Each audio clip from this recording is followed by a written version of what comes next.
Hello. I'll just wait a second in case anybody else wants to join. There we go. Sometimes it takes a minute for everybody to get connected.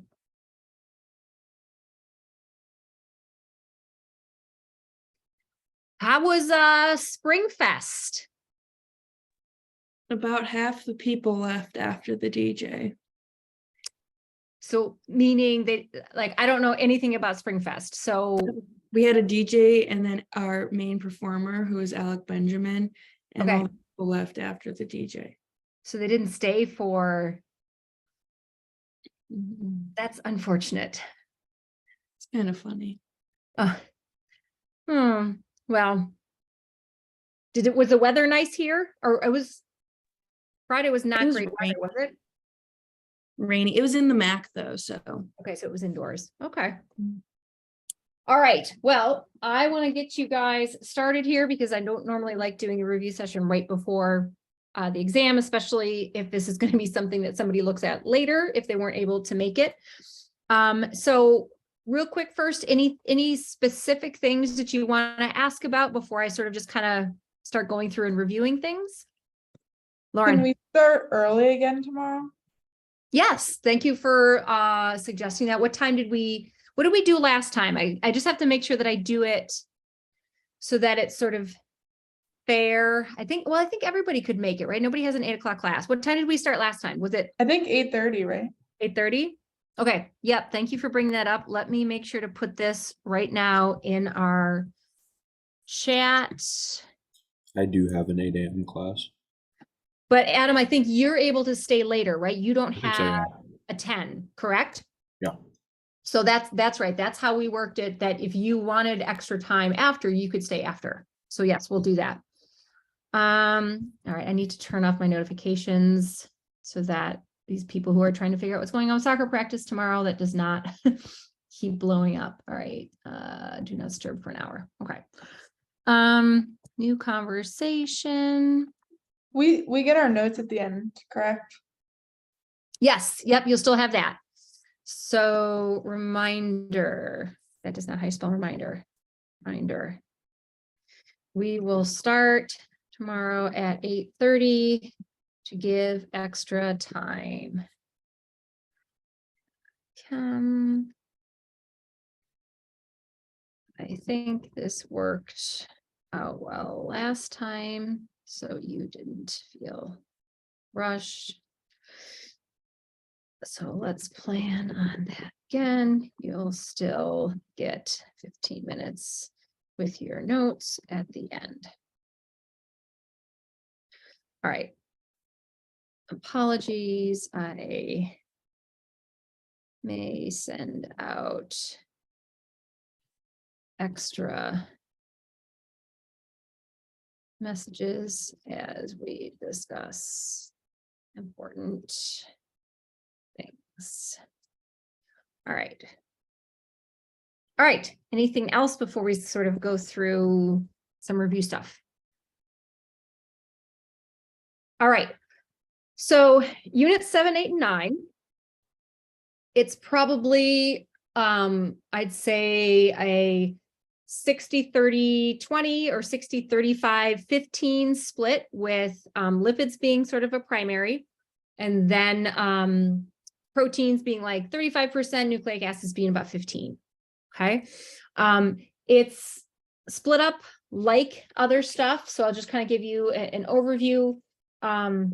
Because this was an exam that when I wrote it, it was actually, this was the one of the exams I had to give when we went remote spring 20. And so it looks a little bit different just because I had to format it differently. I had to give it on Blackboard, and I haven't done anything to make it look like the other ones did. So it's more like fill in the blank sentences, which is kind of what you guys are typically used to, but there really are more like complete full sentences. So it's a little bit longer because there's a lot more words, but it really is like I have not a paragraph, but like maybe 3 or 4 lines of something that I'm saying about something that happened. So let me give you an example. let's see. Digestion in the stomach involves a physical mixing process called blank. Enzymes involved in the breakdown of lipids are called blank. The enzyme involved in protein breakdown is called blank. In general, the pH of the stomach is around blank. Okay, that's question 2. So I just told you question 2. Okay, but there are 28 questions like that, where it's like, they'll just be like a little story and there might be like 3 or 4 blanks to fill in. So kind of like what you had before, but usually it's like I would ask a sentence and then you'd have something you'd pull at the end. This is really more like fill in the blank. And part of it's because that's how I had to give this on Blackboard when I gave it in 2020. And so in however many, this is, I guess, the third year since that, 2020, 4th year since that, I haven't changed it. So it's structured just a little bit differently, but all the questions are like that. Okay, so there's that part. And then there are 6 sort of mini questions, which think sort of fundamentals type stuff. Thinking about giving me like net reactions for beta oxidation, fatty acid synthesis, drawing generic amino acids, thinking about functional group changes that happen, being able to draw molecules to show me things that are happening. So the important molecules that we know about, I would be able make sure that you're able to sort of draw them. So there's 6 questions like that. And then I'll tell you one of the big questions. There's like a big question that everybody has to do. It's discussing the pathway for lipid metabolism. So you know that one where we did 2 different slides, we did need state, fed state, and you kind of had to walk me through from either a need state or a fed state. And this is sort of a theme that you've seen. We did it with carbohydrates. We're doing it with lipids now. What happens when you're in need state versus fed state with a starting signal, hormonal cascades, things like that. So we had, that was the thing where we had 2 slides, right? And I would make sure to know those. And then Lauren, I know you always ask this question. You have to pick, there's 2 like new something you haven't seen. There's only 2 that you pick. They're 3 points each. Okay, so low stakes, not a lot of points associated with it. You only have to do 2, but there are kind of a list of questions that it's like, hey, could you think about something that we've not really learned about and apply your knowledge and try to sort of work through an answer. So any questions kind of on the general structure of it from that? Lauren, where are you that you're in like such a, oh, is it a mirror behind you? No, I'm in the library. It's glass. Glad. Okay. Okay. That makes sense. I'm like, you look like you're in a giant spit. Now that makes sense. I'm like, what room are you in? All right. Anything else like big picture? And then I'll just kind of, I have like the homeworks up. I have my slides up. I have the review sheet up. So I'll start sharing my screen and we can just start talking about things. Could you list some of your favorite molecules that we've learned that we could draw? Well, you should know like molecules of the citric acid cycle as they relate to other things that we've talked about. So for example, when we talked about things like protein metabolism, right? We need to think about oxaloacetate and alpha ketoglutarate, right? Because those undergo transamination chemistry to generate aspartic acid and glutamic acid. So we should know pyruvate and alanine. We should know, let's see what else. Thinking about the functional group changes that happen when you undergo beta oxidation, right? You've got alkane to alkene, alkene to alcohol, alcohol to ketone, right? So those are the functional group changes that happen with beta oxidation. Probably should know citrate. I'm just like not even looking at the exam, just thinking of things that we've seen sort of repeatedly, like there's an overlap between molecules we've seen in the citric acid cycle and so forth, and now ones that we see again, whether it's protein metabolism or lipid metabolism. So those are sort of things to think about. Thank you. Yep. All right. So let me share my screen. And I'm going to come over here to Blackboard. And let's see, move this down here so I can see. Nope, that's not what I want. All right, so here's a study guide. So again, I'll kind of glance through the homework. We'll flip through the lecture notes if there's something that you want to ask me about. Again, structure pieces. I sort of highlighted some carbohydrates that you want to know. Be able to think about, the generic lipids that we talked about, proteins and their corresponding amino acids that we've talked about. Being able to draw a phosphodiester bond or thinking about recognizing purines or pyrimidines, things like that. Caloric values of things, kind of the purpose of the different things, which are fuels, which are building blocks. Nucleic acids really are neither. Thinking about reserves, right? Let me flip to, and I'll kind of just go back and forth here when we're talking about, that's homework. Lecture notes here, right? This is a nice slide here. Oh, I just opened, hang on a second. I opened the blank ones there, which is not what I wanted to do.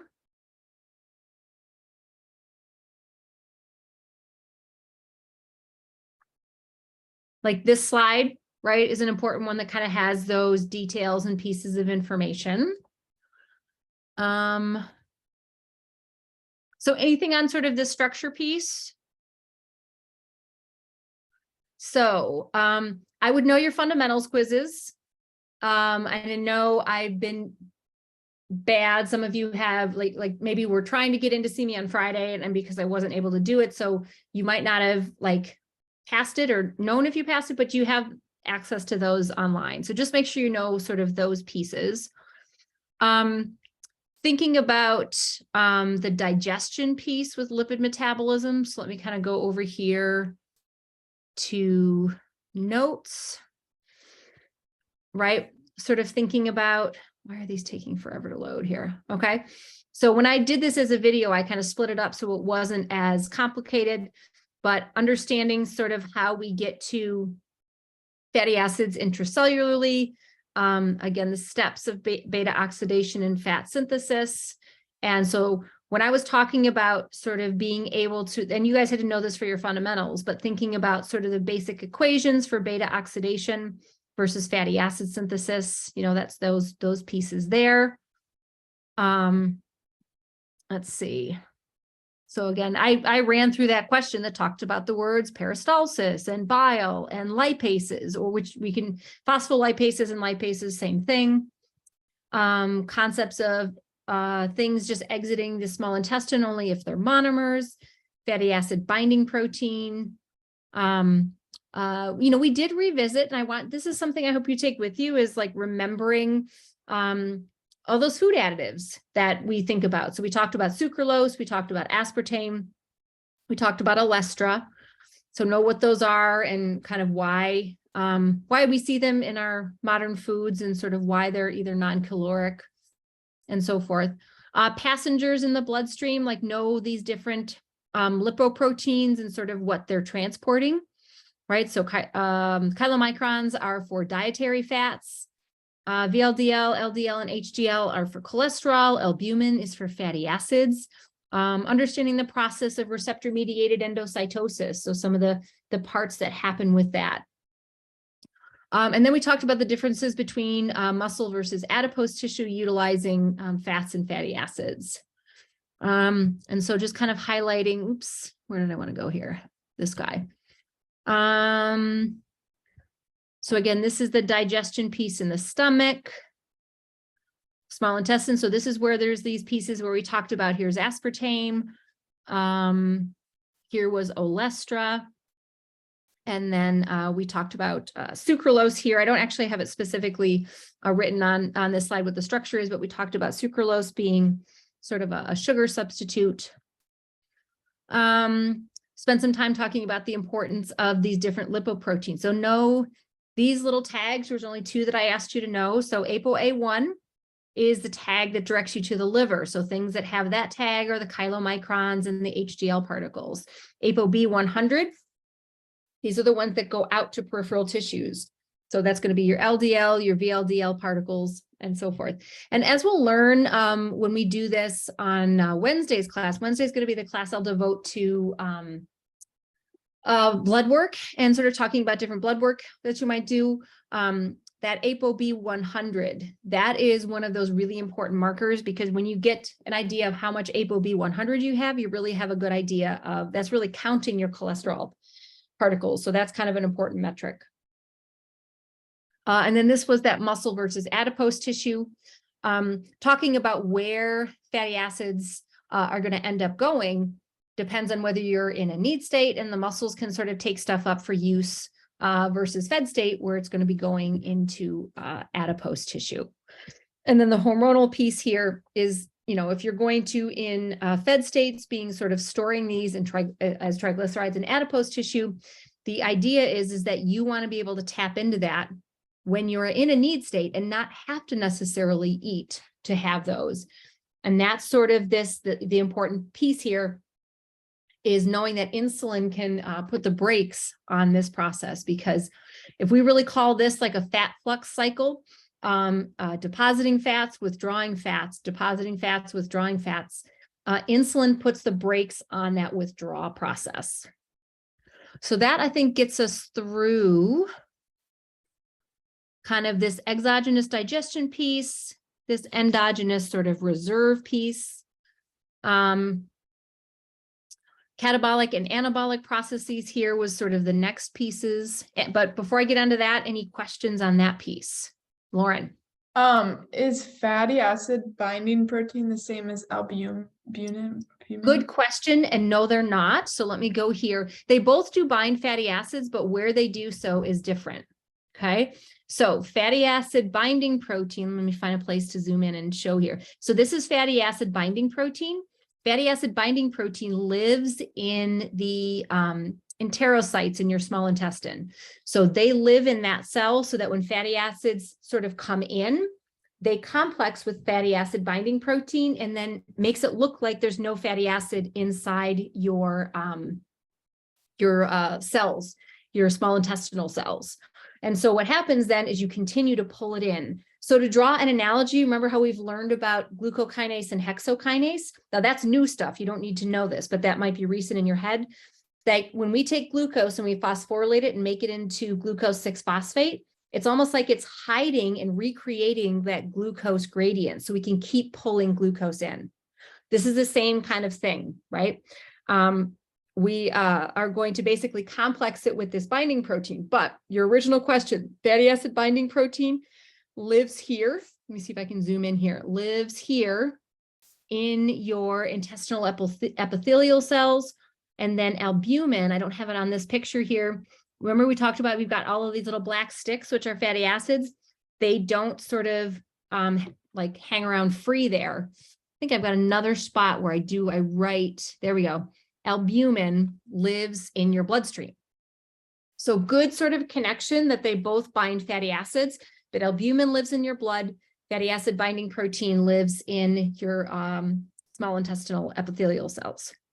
Good question. Thank you. Yep. Anything else on this stuff on that little part that I talked about there?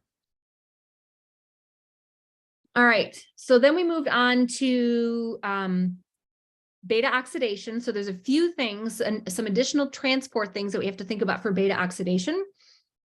If we are sort of targeting a fatty acid to be broken down,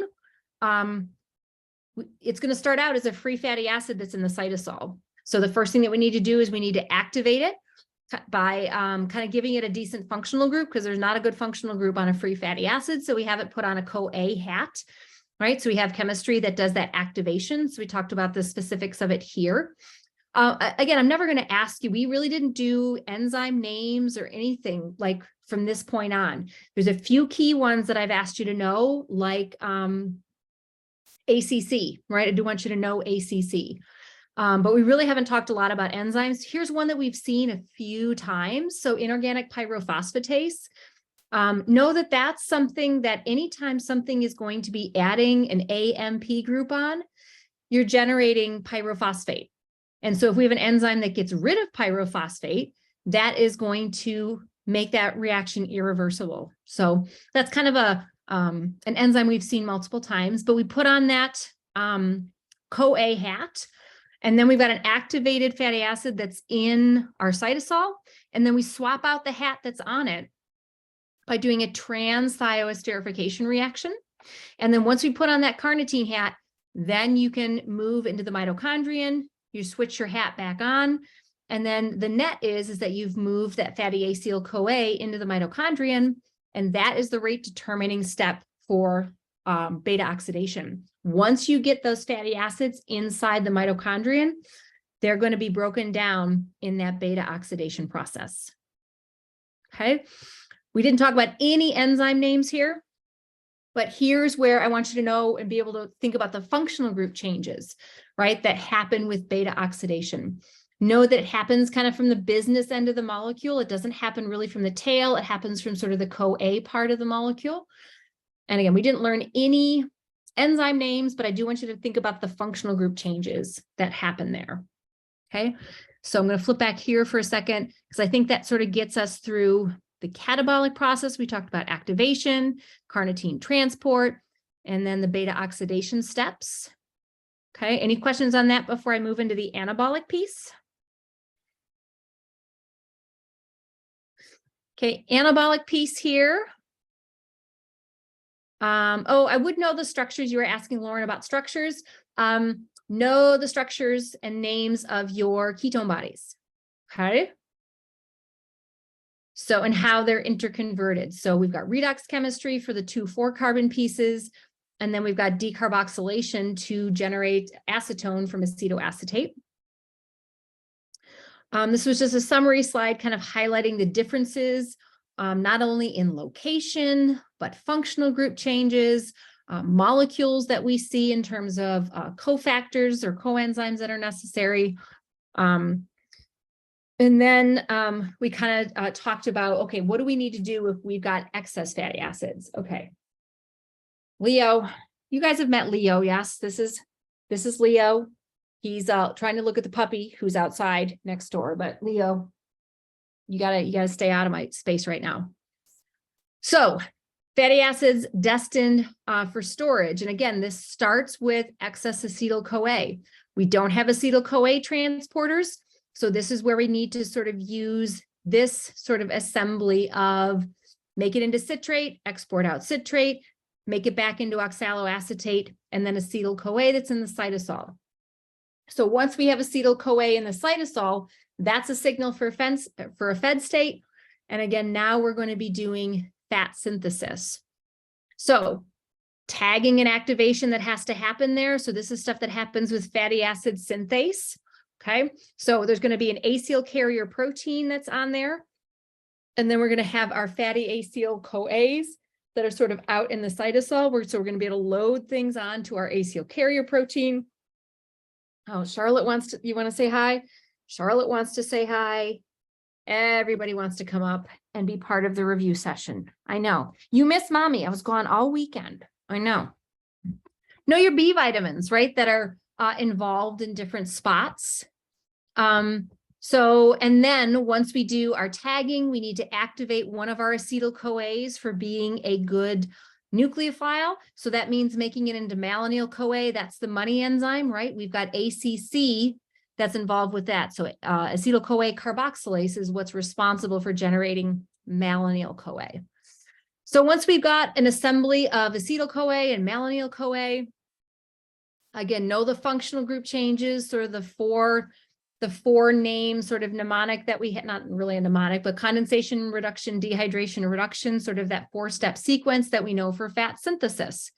Now, I did ask you to know a couple of names sort of here, and that's sort of on this next piece as well. Again, we've got, I wanted you to know sort of the KS piece. That's where we do our condensation chemistry. You didn't need to know these guys.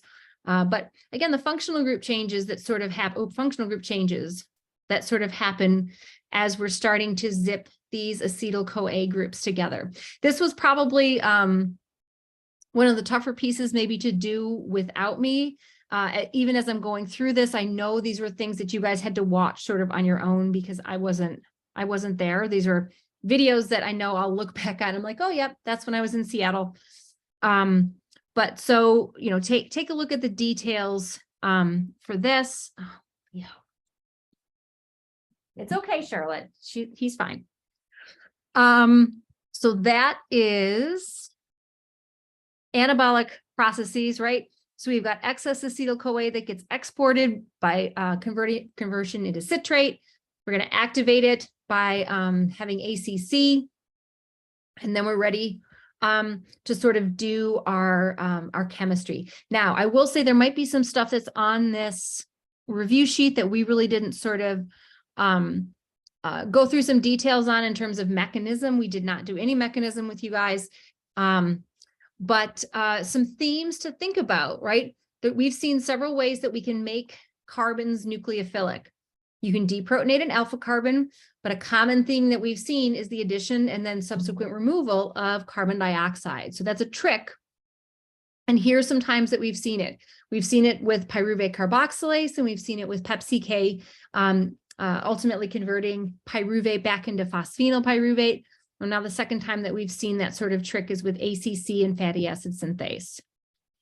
So we talked about how fatty acid synthase works. Again, I know there's a video online that I made for that. We just talked about the condensation reduction, dehydration reduction. If you need to do some additional chemistries on that, you can make things longer with elongases. You can add in units of unsaturation with desaturases.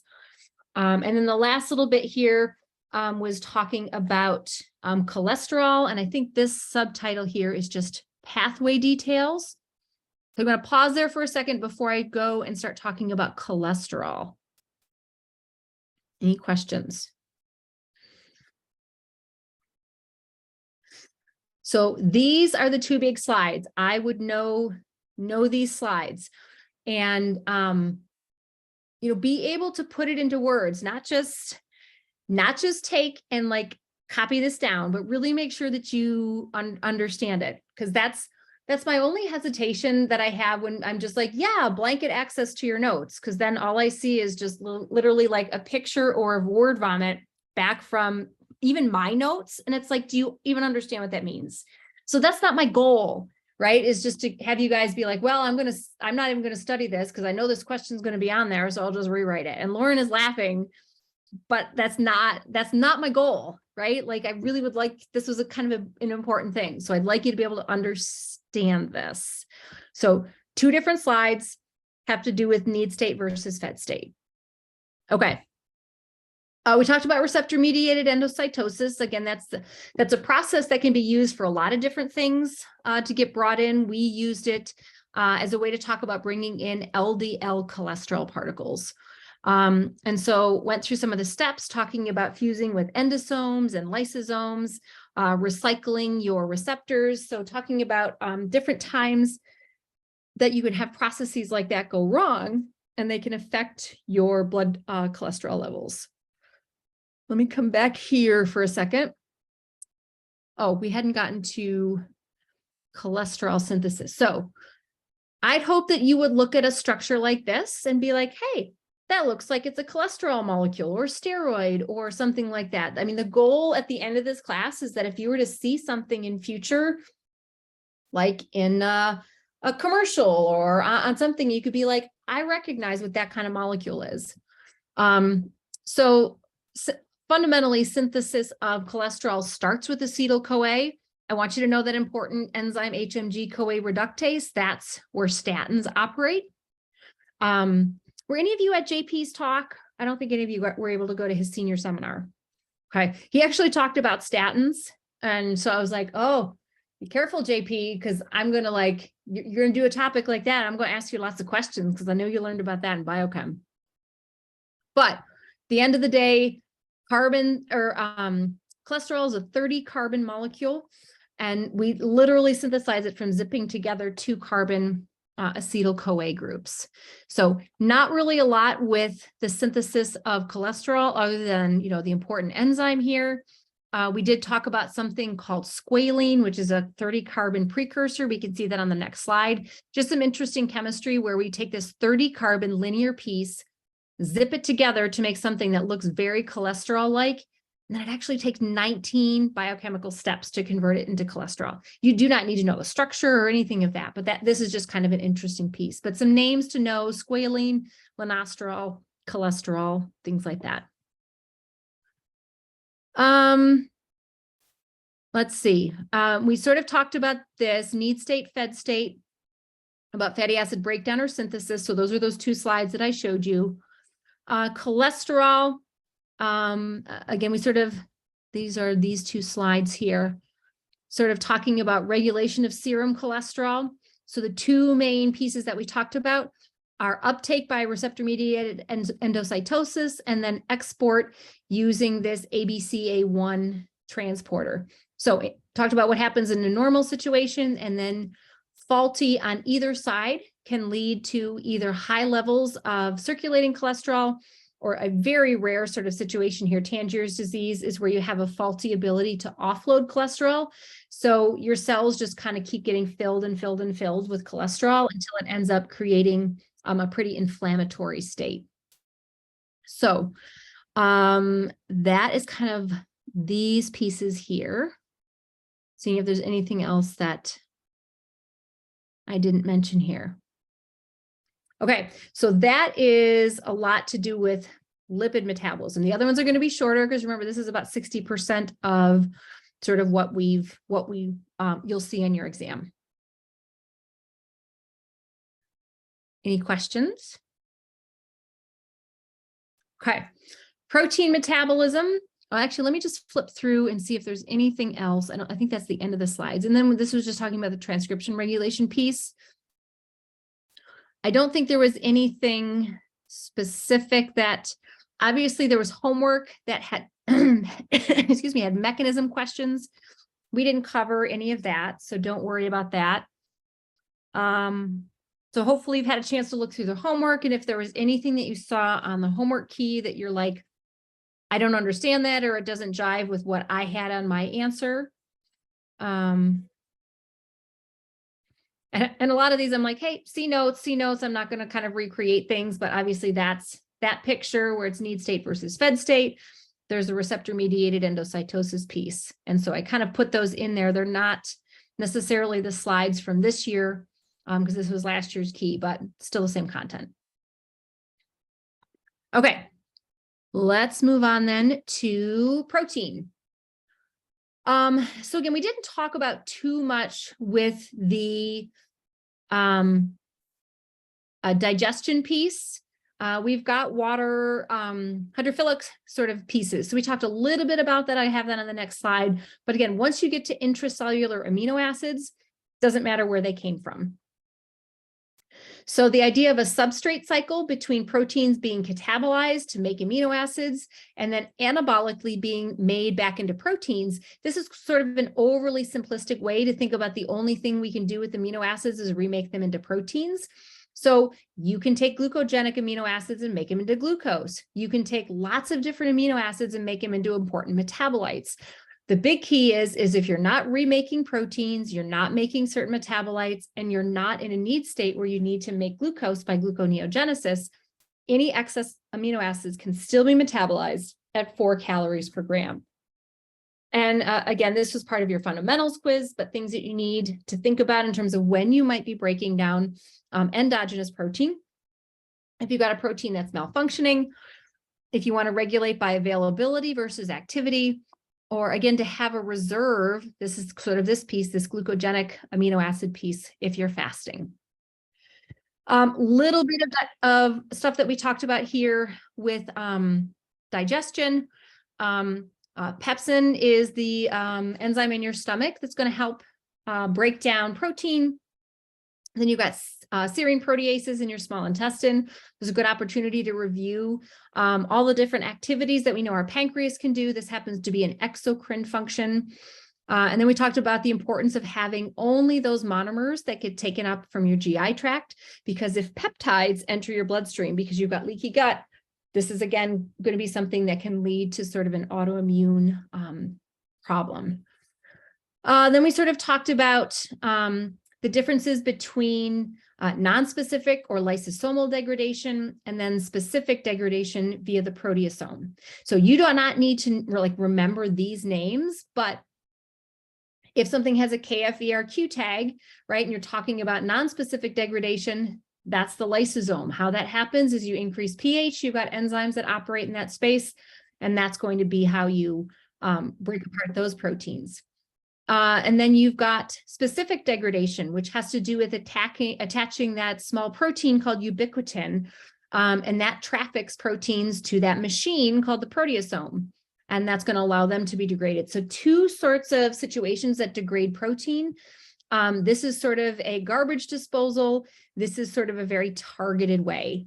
And so that's how we can sort of break down proteins to their free amino acids. And this was just another slide that sort of summarized the different options that we could have. But once you get to free amino acids, then we needed to start having some additional talk about what you do there. So kind of highlighting, just reading through here, we just kind of summarized all of this.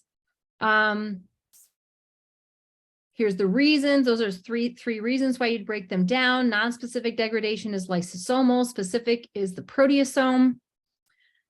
And then now we're going to be sort of getting into this catabolic sort of breakdown piece. Again, semi-detailed questions about pathways for breakdown of different monomers. And so with amino acids, right, we have to, oops, I'm over here. We have to talk about the fact that we've got this elemental problem. So I'm going to flip back just here for a second, because I would be able to draw a generic amino acids and say, okay, how do we metabolize amino acids? And it's basically a two-part thing. This was part of your fundamentals quiz, right? I have to be able to take that nitrogen and eliminate it in some way. And then I've got carbon, hydrogen, and oxygen atoms for the most part. And how we get rid of that is basically converting it into some type of an intermediate that we've seen before. And so that's what we're talking about here. So understanding transaminase chemistry. This is where, Lauren, you'd ask the question, like, what structures do I need to know? Well, alpha-ketoglutarate, know that guy, because that's going to be able to take any of the other 18 amino acids and funnel that nitrogen to live as glutamate. Or you could use oxaloacetate and funnel that nitrogen to live as aspartate. But these are the two important pieces that you sort of want to have to be able to then move on to the next step. So the idea is sort of funnel all of your amino acids so that there's only 2 amino acids now, and the rest are a collection of alpha keto acid skeletons. Okay. And then once you have those alpha keto acid skeletons, what's going to happen is you're going to have the synthesis of urea. Now, we did not go into any details of the urea cycle, but I do want you to know, and these are some structures that you might be able to want to think about. Aspartic acid is going to provide 1 nitrogen atom. Glutamic acid, by oxidative deamination generating ammonium ion, is going to generate the other nitrogen. And then bicarbonate is going to generate your carbonyl. So know the structure of urea. I want you to know the structure of urea. Okay, so that kind of takes us through kind of this catabolic process. So again, you can think about it in a 3-step way. Separate nitrogen from the alpha keto acid skeleton. That's our transaminase chemistry. And then those are the 2 alpha keto acids that we're going to collect those nitrogen atoms with to make aspartic acid and glutamic acid. Then deal with that nitrogen by making urea from aspartic acid, glutamic acid, and then bicarbonate. And then, okay, you've got that collection of alpha keto acids. What are you going to do with those? Well, they could be glucogenic, and you can make them into pyruvate. They can be ketogenic, make them into acetyl-CoA. I do not expect you to know which ones are which, with the exception of alanine. Why would I expect you to know which bucket alanine falls into? It's the one that matches with pyruvate. Right. It's the one that you know can become pyruvate. And if you can get to pyruvate, you can get to glucose. So that's the only one that I would expect you to know is a glucogenic amino acid. So again, pyruvate, oxaloacetate, and alpha-ketoglutarate are the 3 molecules that we know that I expect you to know they're cognate amino acid. Let me just look here at what we had. So again, this is sort of that slide. I do not expect you to know anything about where these guys feed in. We talked about the 3. So again, alanine, glutamic acid, aspartic acid, know who they're connected with. Okay. And then we talked about 3 stories. We talked about PKU, we talked about MTHFR, and then we talked about MSG. Okay. So when we have, when we have this guy here, that it's like know some stories. Methionine, PKU, we actually talked about heme degradation as well. But we did talk about MSG as well as a story. So the MTHFR story has to do with the fact that methionine is important as an amino acid because it can be used to transfer its methyl group to SAM, and SAM is a super important methylating agent. So this is kind of paralleling some things that we saw with nucleotide synthesis. When we talked about the synthesis of TMP, we make that from U by adding a methyl group. So we see here sort of the connection with MTHFR because 5-methylfolate is how we load a methyl group onto methionine from homocysteine. And then that's how we're going to build and use SAM, which is this important methylating agent. Okay, so that's how 5-methylfolate fits into this. And again, this is part of the methionine sort of metabolism pathway. So we talked about sort of if you are MTHFR deficient, right, you're decreasing your 5-methylfolate concentration, which means you are pinching the pathway right here, which means you're going to have low levels of methionine, high levels of homocysteine. Low levels of methionine means you're not going to be able to do a lot of important methylating chemistries because you're not going to be able to make SAM. So both of these downstream of 5-methylfolate use are going to mean you're going to have low levels of those. High levels of homocysteine mean you have an increased risk for cardiovascular disease. We didn't talk about the pathophysiology as to why. I just want you to remember that high levels of homocysteine are a marker for increased cardiovascular disease risk. Okay. Then we talked about PKU, right? So PKU is important. We talked about it in the context of NutraSweet or aspartame, right? Because that is that dipeptide that's made from aspartic acid and then phenylalanine. Okay. So high levels of phenylalanine are going to accumulate when phenylketonuria do not have the enzyme that phenylalanine hydroxylase. This is the enzyme that interconverts phenylalanine to tyrosine. Pinch the pathway here, high levels of phenylalanine, low levels of tyrosine. This is one of those big picture things that I want you to be able to think about. Pinching pathways, what does that mean in terms of metabolites? Obviously, anything that's upstream of it is going to accumulate, downstream of it you're deficient in. And thinking about what that means, low levels of tyrosine are going to mean you can't make melanin, so you're going to be hypopigmented. You're going to be deficient in making some neurotransmitters. And again, we saw this with gout, right? If you cannot metabolize and excrete uric acid, you're going to have to find a different pathway to eliminate xanthine. And so same thing here, if you're accumulating phenylalanine, your body's like, okay, what can I make it into to try to get rid of it? You make it into phenylacetic acid, and that causes that musty smell in individuals who have PKU if they have consumed too much phenylalanine. Then the last piece was understanding the importance of glutamic acid. So if we're building amino acids, it's basically doing that reverse process of that funneling. We can make any amino acid we want if we have the alpha keto acid skeleton, and then we can do a transaminase chemistry to add the nitrogen to it.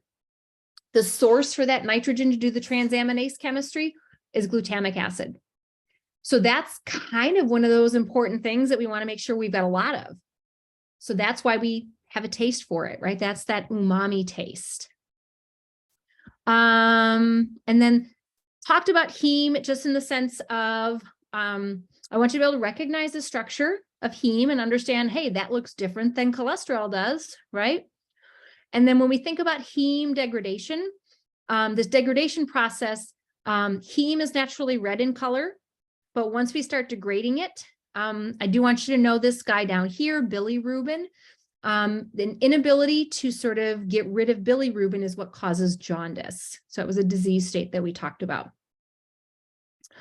Some important ends. Let me come back here for a second. So heme, we talked about what it's made from. We find it in red blood cells, cytochromes, so forth. We talked a little bit about nitric oxide. We didn't talk about where we made it from. It's actually made from arginine, but it's an important vasodilator. This is sort of an important piece, thinking about the main atoms we see in our biological molecules, right? Think about where we find them, like at their fundamental source, right? And then how, for two important ones like carbon dioxide, nitrogen, how they must be fixed. And we learned about rubisco in our photosynthesis chapter, and nitrogenase we learned about in this chapter. And then we had a little bit, on the story of glyphosate. But so again, nitrogenase is an enzyme name I want you to know from this learning unit. We've talked about rubisco before. And then here we talked about glyphosate, right? So just understand why we talked about it in this learning unit. It is a modified version of glycine, which is why it's problematic, because this actually could be incorporated or attempted to be incorporated into peptides, because it looks like it's glycine, but it's got this extra piece to it. We know that there's a connection potentially with microbiome sort of issues, because this actually was first discovered as an antimicrobial agent. So not probably a good thing to be putting in our own bodies. So that sort of wraps up, and let me come back over here. Sort of everything with this sort of pathway detail piece. Let me see what else I have here. I think we've talked about all of these. Nothing about regulation of protein metabolism. And then we already talked about some of these sort of application pieces. So I'm going to pause there for a second, see if you guys have any questions, and then the nucleic acid piece we'll be able to go through fairly quickly because there wasn't too much with it.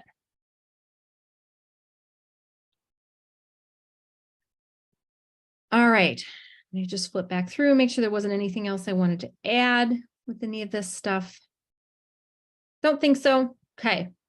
So last piece was nucleotide metabolism. So really, we didn't talk too much about this guy. Again, I mean, this last page here, I'm even going to show later. We'll just highlight right now that we talked about chemotherapy agents and the synthesis of Ts as building blocks. And then we talked about purine degradation and gout. And actually we had in our case study sort of the connection with fructose metabolism. But you don't need to know any of the details of that case study, with the exception of understanding that increased levels of fructose will increase your uric acid levels. So I do want you to know that. So you can see I tried to sort of have a parallel here with this study guide to highlight. We did not talk about, there's no fundamentals quiz with nucleic acids. There's no digestion or endogenous reserves with nucleic acids. So we did talk about a little bit of the disassembly of nucleotides, right? In our catabolic processes, we basically disassemble them.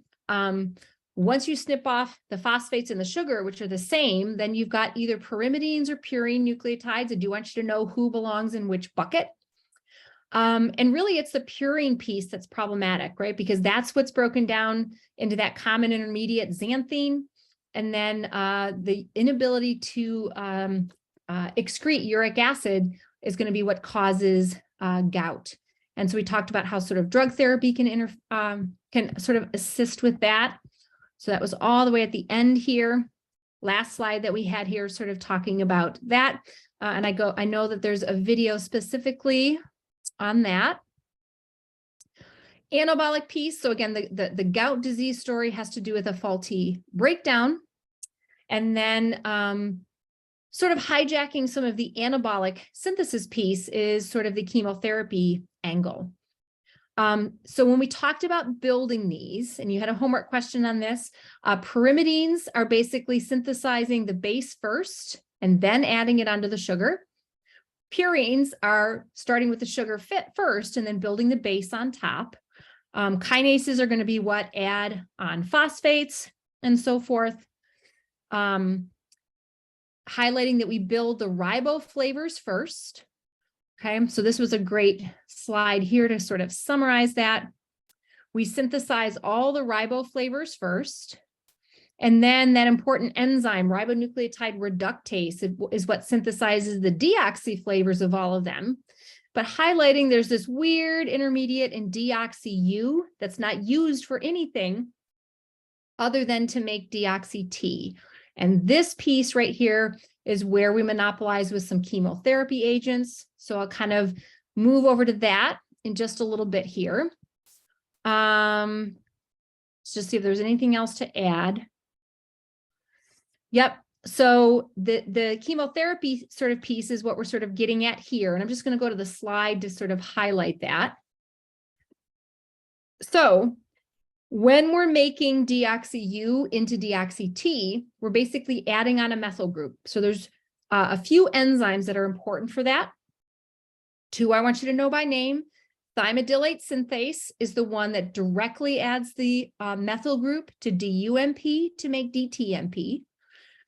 And then dihydrofolate reductase is an important enzyme that's responsible for regenerating said methyl agent that can add a methyl group onto DUMP. So 2 places that we could potentially target for chemotherapy agents. And so there is a fluorine analog. So we replace a hydrogen on DUMP with a fluorine atom, right?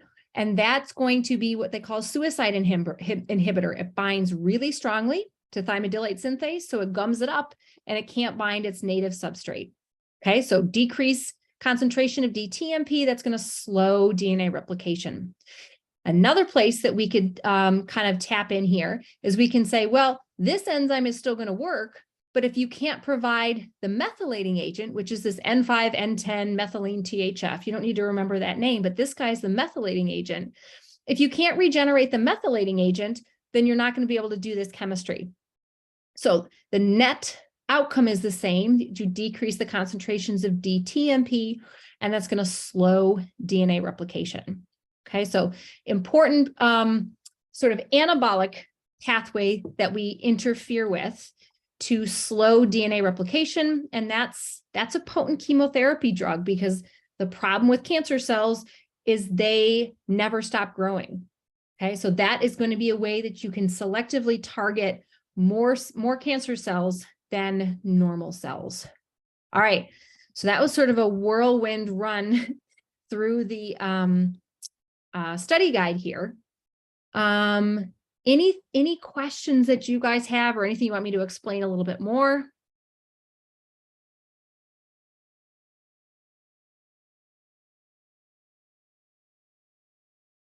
I think the only things that you need to make, like, there really weren't super sort of complicated things, you know, in terms of like multi-step sort of big picture things to think about in nucleic acids. I mean, the only 2 things that were a little bit more involved were understanding how those chemotherapy drugs work, or understanding sort of how gout works and its connection with fructose metabolism. With proteins, really, it was just kind of the catabolism piece, sort of understanding how transaminases are going to funnel our stuff. And then we need to figure out what our alpha keto acid skeletons look like. And then we had a couple stories that were related to specific amino acids, but we really didn't go into too much detail beyond that. And that's why there's only one sort of big picture involved question with need state, fed state. You've always seen on all of your exams, it's like, okay, how has what we've learned related to need state, fed state, right? We did it with carbohydrate metabolism. So it makes sense that we're doing it with lipid metabolism, because really only carbohydrates and lipids are fuel molecules, right? Even though proteins can be used as a fuel, that's not their intent. And obviously we don't see nucleic acids and nucleotides in any way as a fuel. Anything else? All right, so let's plan on, I will be there. Oh, wow, it's gotten really dark. Like, all you guys can see is my face now. I didn't turn on any lights. It was like the sun was out when I was like wrapping up here. So this is just the light from my computer. All right, so I will be there by 8:30 tomorrow morning to let you guys get started early then. All right, I'll try to even be there a little bit earlier in case you have any last minute burning questions as you're studying, if there's something that you need me to clarify before you get started. All right. Have a good night, guys. This usually takes like half an hour, 45 minutes for Zoom to sort of process it. Because I know some of you are going to be like, I need to go back and hear her say that one question that she read out loud so that I can write down the answers. But it usually takes like 45 minutes to a half an hour. Do me a favor, if I haven't posted it by 10 o'clock, please somebody send me a message, because I am trying to unpack the car and get the kids to bed, and I've forgotten, because it was an awful weekend for soccer. The team that they beat 3-0, and then the team that they beat 6-0 last weekend, they played them on their home and they got spanked. So they lost 4-1 to the team that they beat 3-0, and they lost 1-0 to the team that they beat 6-0. So it was ugly. It was ugly. And yeah, Louisville is like 6.5 hours away. So that was just, it's been a long weekend. So yeah, if I forget, somebody please send me a message. All right. I'll see you guys Thank tomorrow. you. Yep. Bye.